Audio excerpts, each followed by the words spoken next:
to me.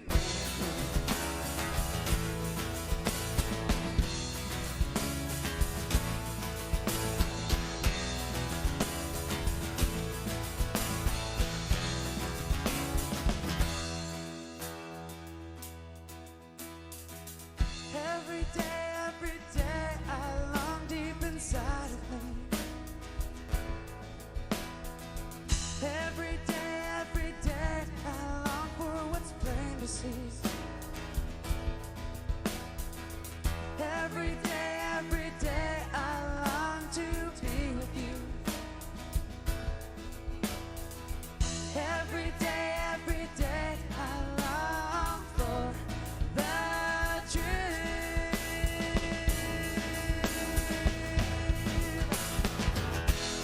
Just kidding, I'm falling in love with you. More with everything you do. Speak out of mountains, tremble with your love. And at the sound of your voice, know you are near, be near to me.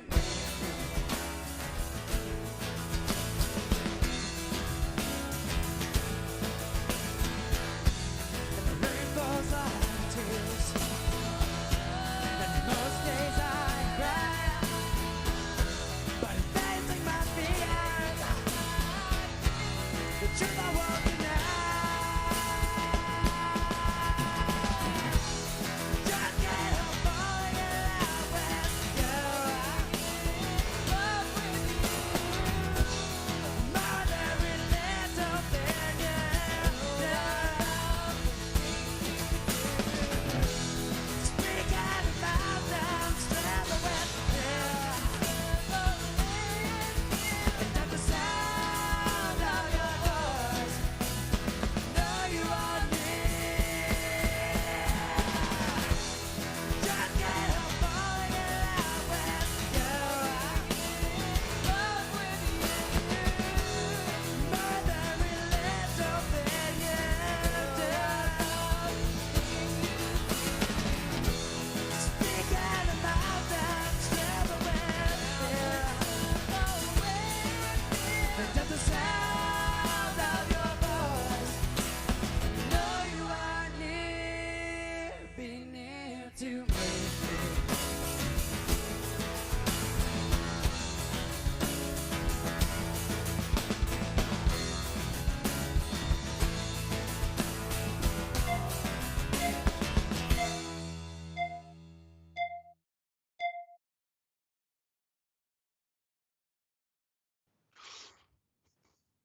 Just buttoning, and I'm unmuted. Hello and welcome to Church Online with the Ecclesian House. I'm Pastor Bill, and joined with me is the ever lovely and wonderful, and isn't he looking just beautiful today? Pastor Nooms, all the way from the great state of Tennessee. May not be as big as Texas, but Pastor Nooms and his family live there, so it holds a dear place in our heart. How are you, Pastor Nooms? I'm doing pretty good. It's been a pretty good week here. The girls were off school all week. Rutherford County schools decided to close. So that was good. Biggs, who is often in our chat, we talk about every now and then, came over yesterday and helped me hang my blackout curtains and my fix the bike and fix the can Biggs is crusher. here on Yep, Biggs is Biggs there. is here on Twitch, and nobody is here on YouTube. Exavache, rather. But, in English, that's nobody. Actually, that's kind of a joke, but, he'll get it. So it was pretty good. Zadie's here on Twitch. Yeah, she's actually behind me. She's listening while she plays Diablo 3. So we'll see. Fancy. We'll see how that goes. I wonder how that's going to work. Slaying demons and having church. Well, just as long as she doesn't yell any curse words at the demons, we'll be fine. So, how do you curse a demon? You bless them. There you go. Bless a demon and it is cursed, right? No? I mean, kind of. I made that up just now. Yeah, I was like, Just for fun. I don't think that's how that works. Um, No, demons follow basic spiritual law just like everybody else. A curse is a curse. A blessing is a blessing. And Zadie will try to behave herself and not yell any obscenities in the background, she says. So we'll be thankful for that if she keeps the obscenities to a minimum while we're trying to have church. So my weekend was fantastic. I just got home I haven't even been home 20 minutes yet. yeah, I called you, and then I looked at my phone, and I'm like, oh, he's not here yet. He's not even home yet. Am I going to be hosting this by myself tonight? If so, we're doing a Twitch live stream to all the services while I talk about how thankful I am for video games. Xavier asks on YouTube if he can curse Romulans. And I'm going to have to say, you can curse Romulans all you want as long as you curse in Klingon. So pull out your dictionary and come up with your best Klingon curses. And nobody who knows any form of Klingon doesn't exactly know the curse words off the top of their head. I'm just throwing that out there. All of us that knows foreign different languages, but only parts of them, the cursing is one of the first things we learn. Like, because I know sign more language Klingon curses than any other Klingon. Yeah, my sign language is pretty much only like the alphabet, things you have to have in everyday life, and phrases that make people go. Ooh. You've got a cousin that is deaf. You talk to. Yep, that's deaf. Yeah, but the problem is I actually worked at a deaf camp for several years, several summers, and back then I was much better at it. Which for me, being good at any language is a feat. So I was about as good at it as I am English. But with any language, if you don't use it, you lose it. And no, Biggs, we can't keep me in line. Like, this just doesn't happen. Yeah, there's no keeping Nooms in line. That just doesn't no. Doesn't happen. I try to be a good, what some people's definition of a good boy is sometimes, and we see how that works. Sometimes it works, and sometimes it don't. Yeah. So, my wife and I on Thursday, well, let's back up. On Wednesday, we went and saw my mom. We had a little Thanksgiving lunch there, and then we decorated her Christmas tree, which normally we have a Thanksgiving thing with her, and then the next day we decorate her tree. So kind of go 2 days in a row, but we did it all the same day. And then on Thursday, we went and saw my in-laws, my mother-in-law and her husband, and had a meal there. And then Roxanne and I headed down to San Antonio for the weekend to celebrate our 15th wedding anniversary. It's actually the 1st, so it's actually coming up. But we celebrated over the weekend, had a great time, drove down, stayed in a really low-class hotel for 2 nights, and then spent the last night in a really ritzy hotel just to kind of cap it off with something nice. But this low-class hotel, this was bad. This was like when guests in the other room flushed the toilet, you could hear the pipes rattling inside the walls. That's how bad this place was. And then they had a single cup coffee pot in the room that would turn on but wouldn't actually brew the coffee. So it would just sit there running for like 30 minutes and then turn itself off, and you still just had an empty cup with no coffee in it. And so there was that. And then there was a Band-Aid, a used Band-Aid, hanging from the desk in the room when we got there. So, there was that. And the bathtub was so ridiculously narrow that I couldn't pull the plug to drain the water without first standing up to be able to actually get over to it, because it was so narrow I couldn't get around my own body in this narrow space to pull the plug to drain my bath water. So That was I can't believe you interesting. took a bath in that place. Well, with my knees, I almost don't have much of a choice. I know, So but woof. it was a woof. It was a woof place for sure. But then our last night we stayed in a really nice Marriott. We were on the 14th floor. It was super cool, super high tech. So it was good. It was good. The last night was really good. The whole weekend overall was really restful. We went and saw the Alamo. We rented some motorized scooters to drive around the streets of San Antonio. We took a Lyft for the first time. We've driven for Lyft, both of us, but we've never actually ridden in a Lyft. So we did that a couple of times. We ate at Texas de Brazil in San Antonio, and that's always a fun time. Just the onslaught of meat just keeps coming. It keeps coming. It keeps coming. We found this new place called Salada that we ate at. That was really nice. It's like a Subway, but for salad, or a Pie Oh. Five, but for salad. So they have all the stuff there. They're like, okay, what greens do you want? Okay, now what meat? What proteins do you want? What toppings do you No. want? And you just go down the line, and big old salad is their normal size, like huge, really filling. It was a lot of fun. But overall, the weekend was definitely needed, and it definitely checked all those boxes of I need rest, I need some alone time with my wife, I need some time where I'm not just 24/7 cramped into a house with my kids, because that's what my life has been for the last several months. Everybody knows what I'm talking about there. Yeah, so it checked all the boxes, and it wasn't super crowded, which was good because, everything that's going on, you don't want the place you go to be super crowded. Right. There was a moderate crowd, but it wasn't like we weren't tripping over people. So it was good. Overall, a really good trip, and I really enjoyed it. Good. So, yeah. So that's how You my could say weekend you were went. thankful A lot of for fun. it. I was so thankful. I am quite thankful for that trip. It was lovely. Yes, it was. Was it And valid? I know what you're doing there. You're trying to segue into the. No, I'm not. I'm just saying. But It was Thanksgiving.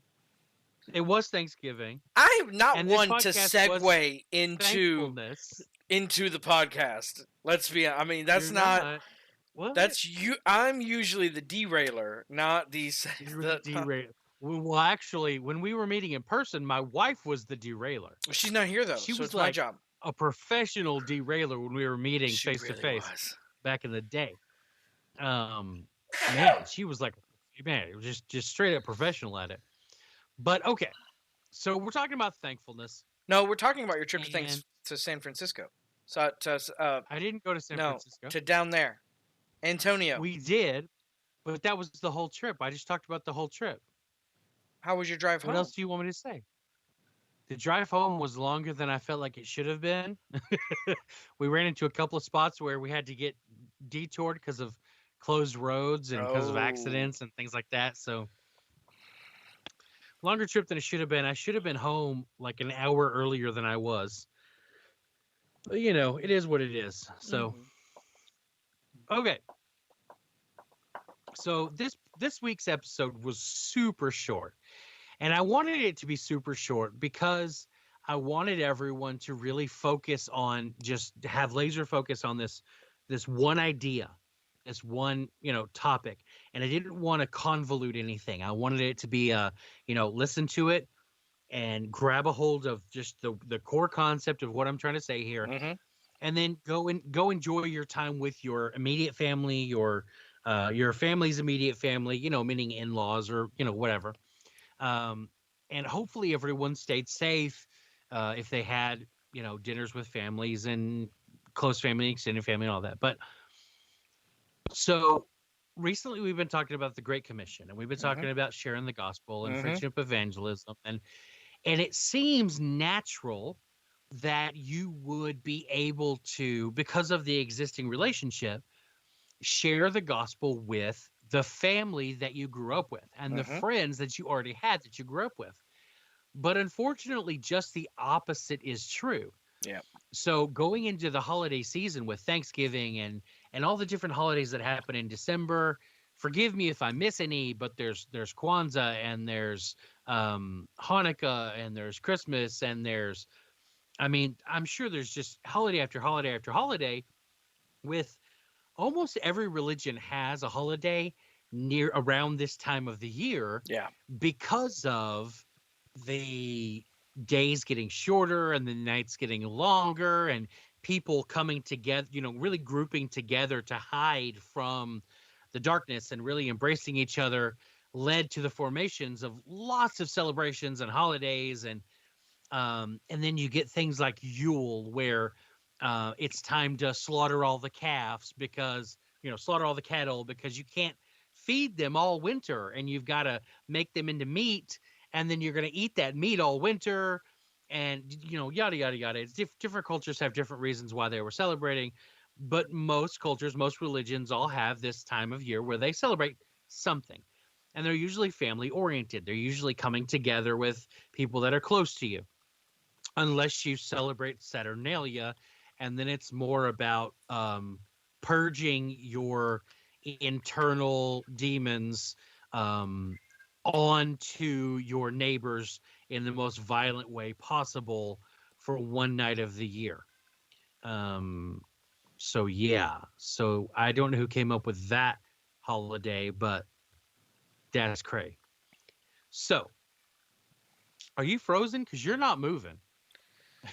I'm not frozen. It just, I was listening and then you went there and I can't with you some days. Is it because I used the word cray? Is that why? That's the cherry. That was the cherry on top? Was it my rant about Saturnalia? Yeah. Okay. So, um, let's bring it back in. You want to share the gospel with those people that you're close to, that you were already close to, but it doesn't really work that way. Right. And, Jesus actually talked about it, and we could see it in his life. In Luke chapter 4, verse 24, Jesus actually says, no prophet is accepted in his hometown. Mm-hmm.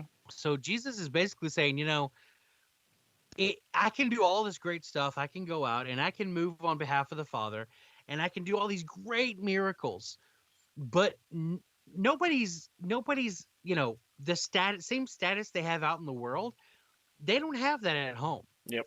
And in Matthew chapter 13 and Mark chapter 6, we actually see Jesus come home, and he's in oh, my brain just went blank. Why did my brain go blank? Where he grew up.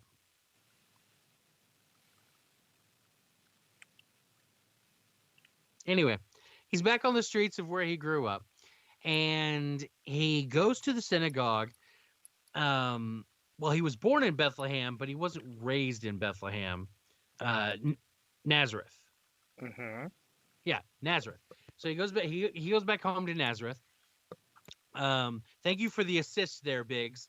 But that's not the answer we're looking for. I was just letting you So he squander, goes home to- like just squat, You're like just letting me, yeah, like just flip flop in let it. me flounder. Just flounder. Yeah, just That's let me the flounder word. like a fish out of water. Yep.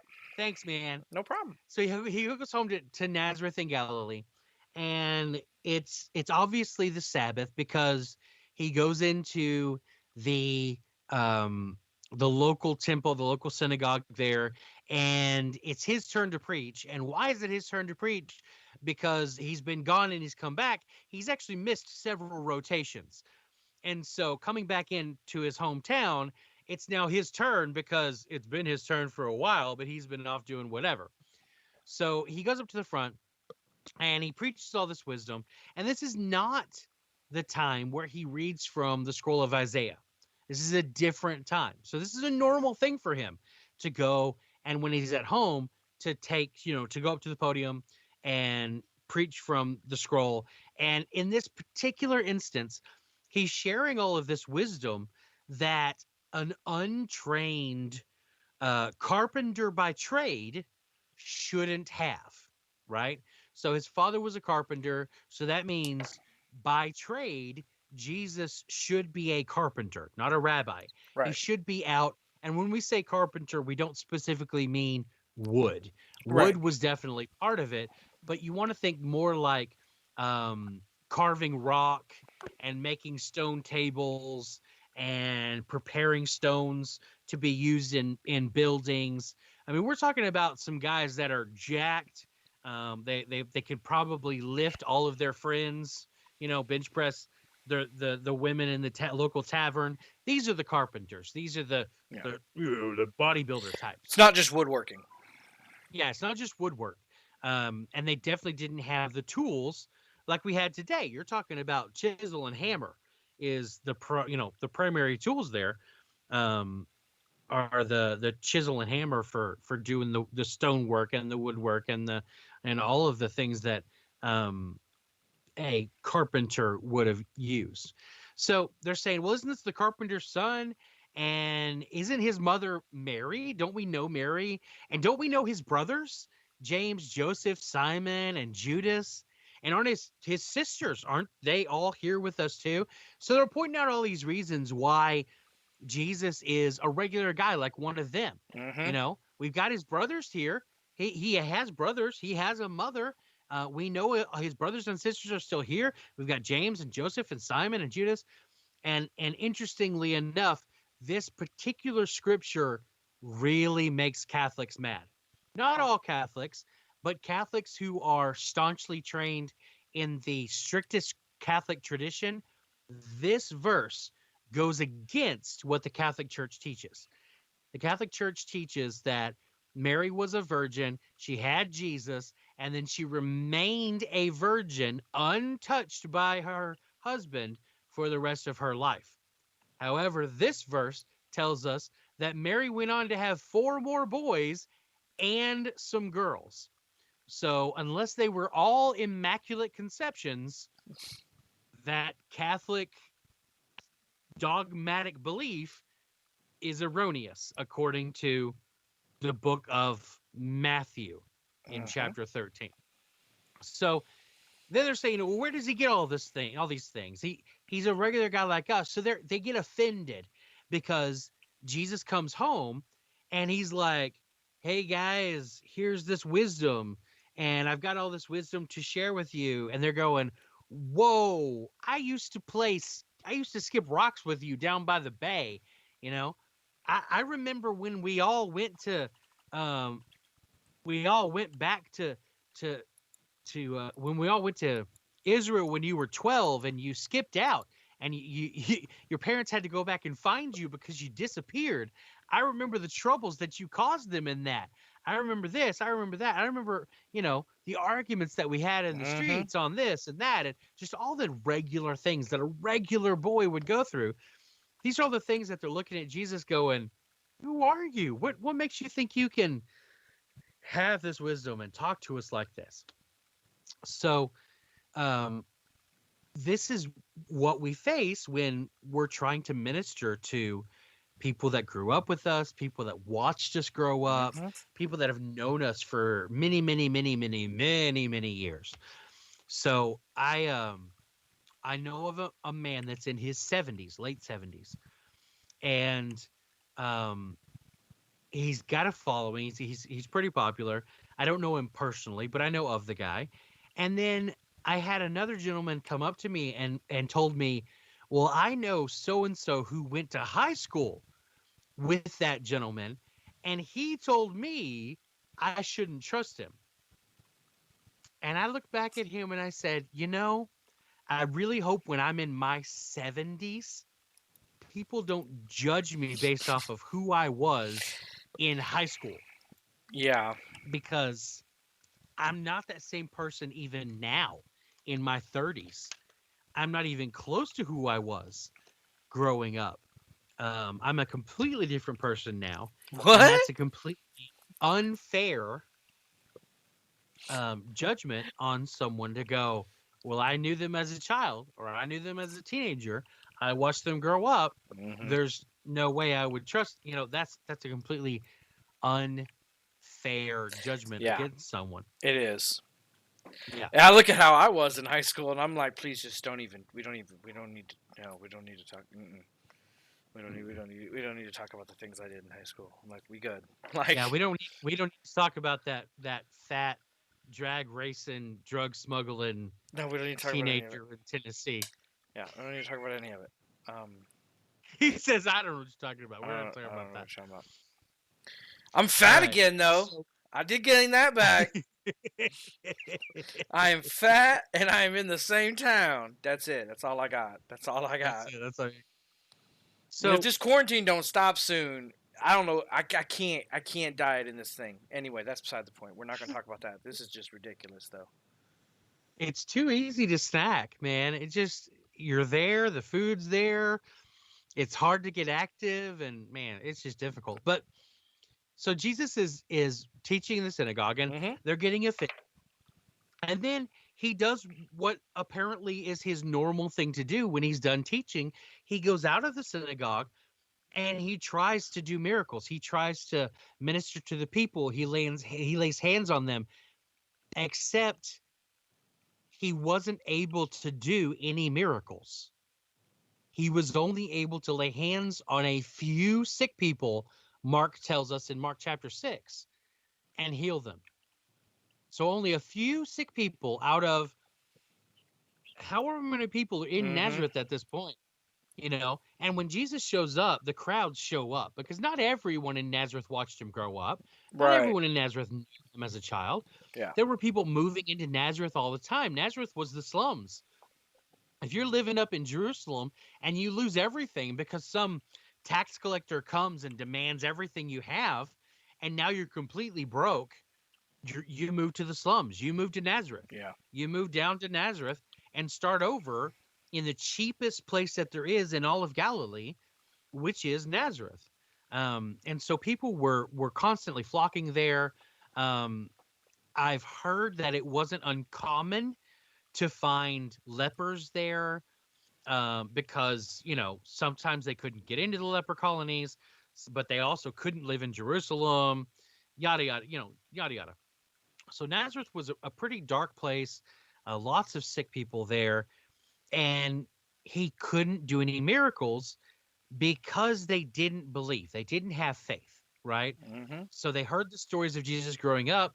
They heard the stories of how he was a regular guy, and he couldn't do any miracles that Jesus did.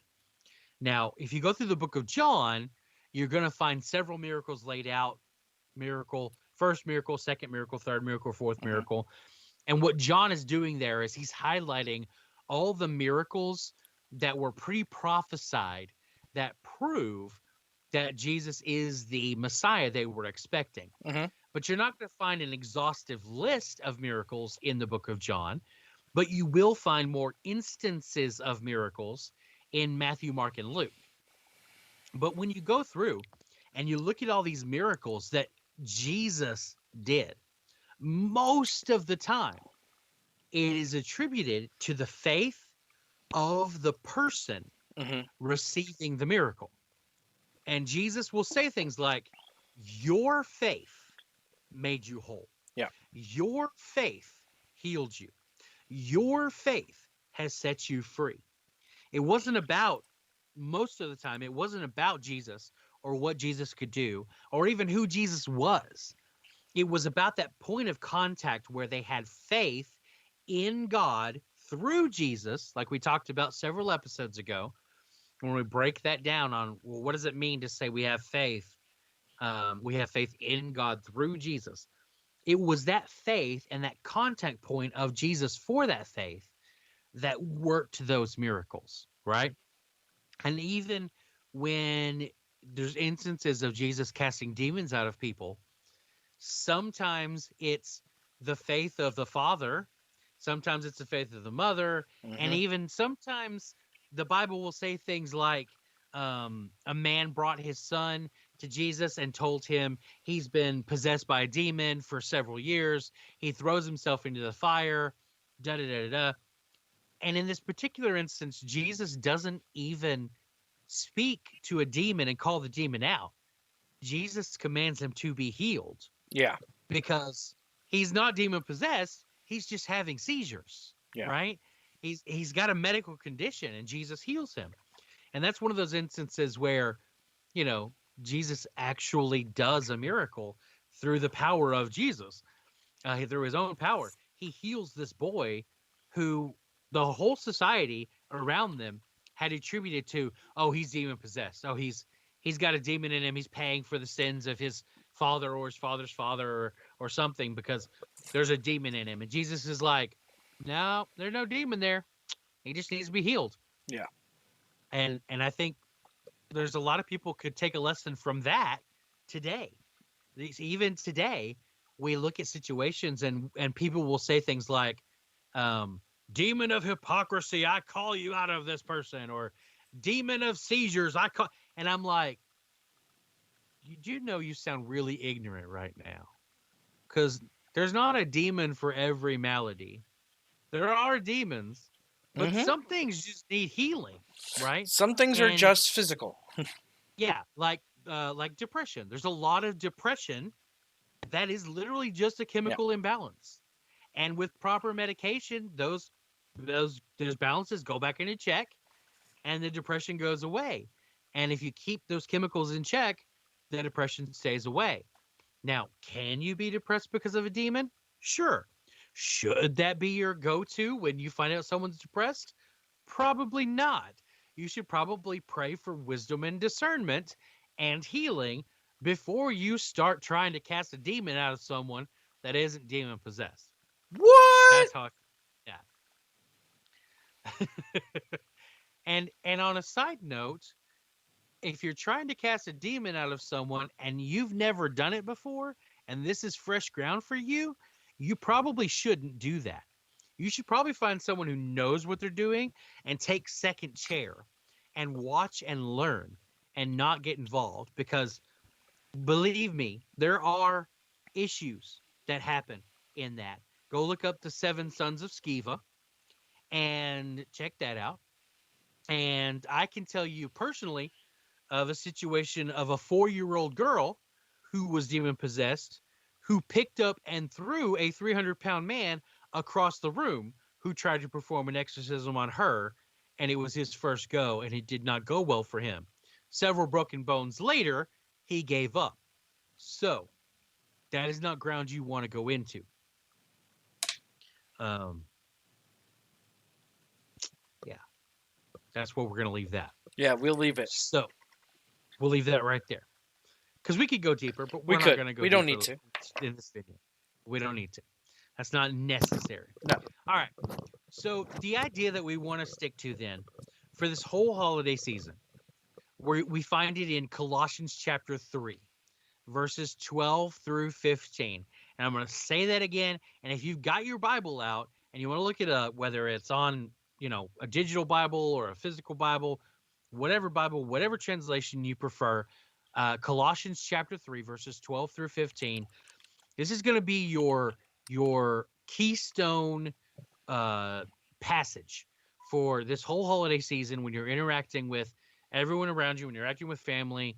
This is what I want you to focus on for this whole holiday season. Mm-hmm. It says, therefore, as God's chosen ones, holy and dearly loved, put on compassion, kindness, humility, gentleness, and patience, bearing with one another if anyone has a grievance against another. Just as the Lord has forgiven you, so you are also to forgive. Above all, put on love, which is the perfect bond of unity. And let the peace of Christ, to which you were also called in one body, rule your hearts, and be thankful. And then if you do get a chance to do ministry, somebody opens the door and they say, hey, tell me about Jesus. Tell me about what you believe. This is where you get to verses 16 and 17 of the same chapter. Let the word of Christ dwell richly among you in all wisdom, teaching and admonishing one another through psalms, hymns, and spiritual songs, singing to God with gratitude in your hearts. And whatever you do, in word or in deed, Do everything in the name of the Lord Jesus, giving thanks to God the Father through him. Now, if my cousin comes up to me this December and says, hey, man, can you tell me about the Jesus that you know? Because my cousin grew up in church, but he grew up in the, well, I'm afraid of God. And every time I sin, I feel like I have to quickly repent because I'm going to burn in hell if I die within the next few minutes. And that was what he grew up believing. And he's not currently a believer. He's not living a believer's lifestyle. It really pushed him away from God, understandably. Who wants to live in that kind of fear their whole life? If you had a choice, why would you choose that? If he comes up to me and he asks me, I am not going to sing songs and hymns with him. That is not how our relationship works. In this example, in verse 16 here, this is how what Paul would do. He would sing psalms and hymns and spiritual songs and sing with gratitude in his heart.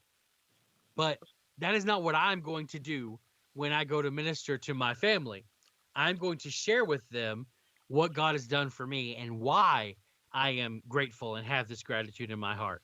But it's not going to come out through song for me. And it may not come out through song for you. Basically, your baseline reference is going to be, if it makes you feel silly and stupid, it's probably not right. Okay? If you're going to bust out in song and you think that's going to be silly and stupid, that's probably not the way the Holy Spirit is urging you to share the gospel. Although, the mental image I was having of you doing that with your cousin, any of them, was thoroughly enjoyable. Which is why I drifted off for a moment, because I was just imagining the look on their face. You did that! And it was enjoyable. And I'm sorry for phasing out and looking up for a moment, because it was just like... You got a kick out of that, did you? What would he do other than put his sunglasses on and walk away? Like, what would he... Huh. Anyway. That's funny.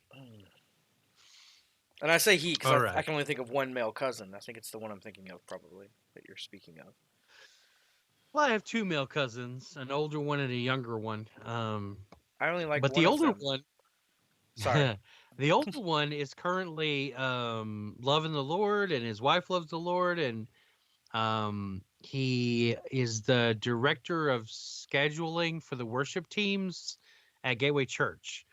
So it definitely wouldn't be that one, because he's right on there. He's living for the Lord. He loves the Lord, and so it would definitely be the younger male cousin. But that's neither here nor there. No. I just want to make sure my mental image was accurate, and it was, so I'm good. Cool. All right. So that's the podcast in a nutshell. And it didn't take as long to talk about as I was hoping.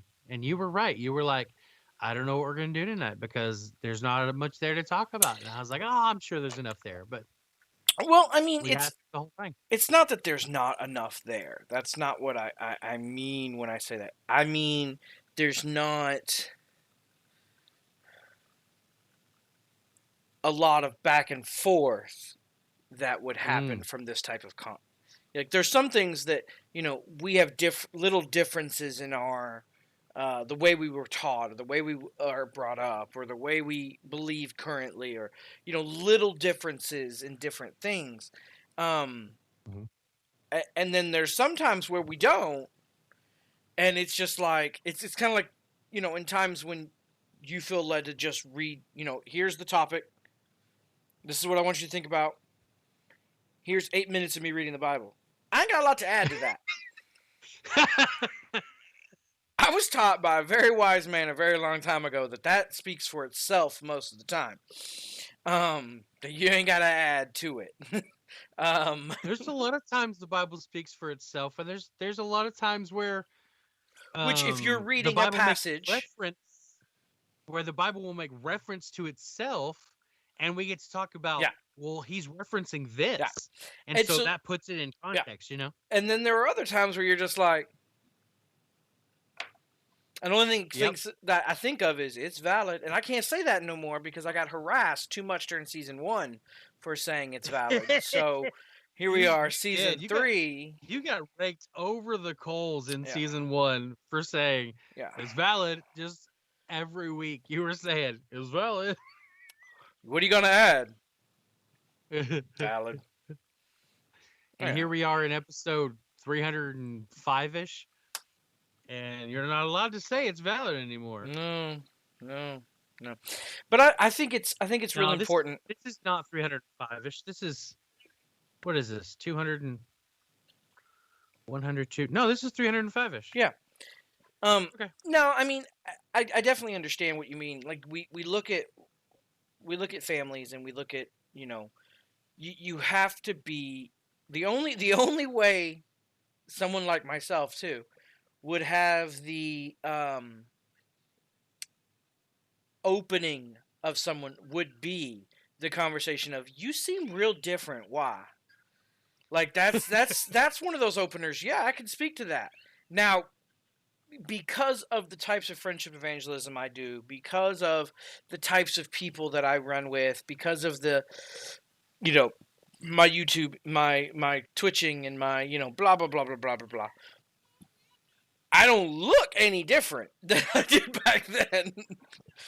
I still wear all my chains. I still wear all my rings. I still wear, I act a little different most of the time. Except for that, I do still struggle with the singer. I'm like the singer of that song, Try Jesus. But other than that, I'm pretty solid normally. Mm-hmm.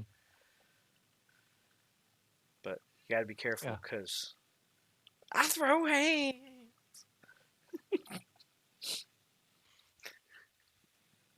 Anyway. Try Jesus. Don't try me. Because I throw hands. Yeah. And typically I throw hands. Jesus. I throw hands on other people's behalfs as well. It's kind of like, yeah, you do. I get that phone call. Hey, I need you to come stand in this room. Why? I need to make a thing. And people are like, no, you're so sweet. Yeah, but if you don't know I'm so sweet, like, I'm older now though, so it's a little different. But nowadays I can call Biggs. Biggs, I need you to stand in a room and hold this baseball bat for me. What do you need me to do? Nothing. Just stand in this room. Just stand there. Just stand there. Be standing there when everyone walks in, and be standing there when everyone leaves. I need you to just. I just need you to stand there and look impressive. Just stand there. That's a big man. Anyway. Okay. So, tonight's podcast, the one that's coming out in 19 minutes, is we're taking a look at hate. And yeah, so hate. We're going to be talking about hate. What do you think I want to be saying about hate, Pastor Nooms? What do you mean? What do I mean? What do you mean? What do I mean? What do you think I'm going to be talking about when we take a look at hate? I mean, there's several ways you can look at hate. Oftentimes people view hate as the opposite of love, which it's not. Hate is a very powerful emotion that there are different levels of, similar to the word love, that there are too many times it's generalized into meaning one thing, but there's really different depths to it. Because like myself, I was taught growing up, you can't hate anything because God is love. And it's like, yeah, I agree. But I really can hate that guy over there. No, you can't do that. You have to love him. No, I love him. I hope he makes it to heaven. but I want to smash him in the face. Well, that's not hate. What is that then? You just don't like him. I want to love him with this guy and this guy. I want to lay hands and blessings. I want to lay hands upon him suddenly. Typically with a baseball bat. Anyway, so I'm a hands-on guy. So because of that, I often struggle with that because I know the connotation people think of when you say I hate such and such. And so I often have to use things like I dislike or I loathe. But anyone who knows me real well knows I don't like a lot of things. I love it because God told me I had to. And that is the only reason I love some of you people. It's because God said I have to. I like to say it's a good thing Jesus loves you because you make it real hard for me to do the same. And and so there's a lot you can talk about with love with hate, because it is so closely tied to love in so many ways. Apathy, I think, is actually what most people should really feel because that's what they actually feel. They just don't understand it, so it comes out as hate. But it's really just apathy because it is.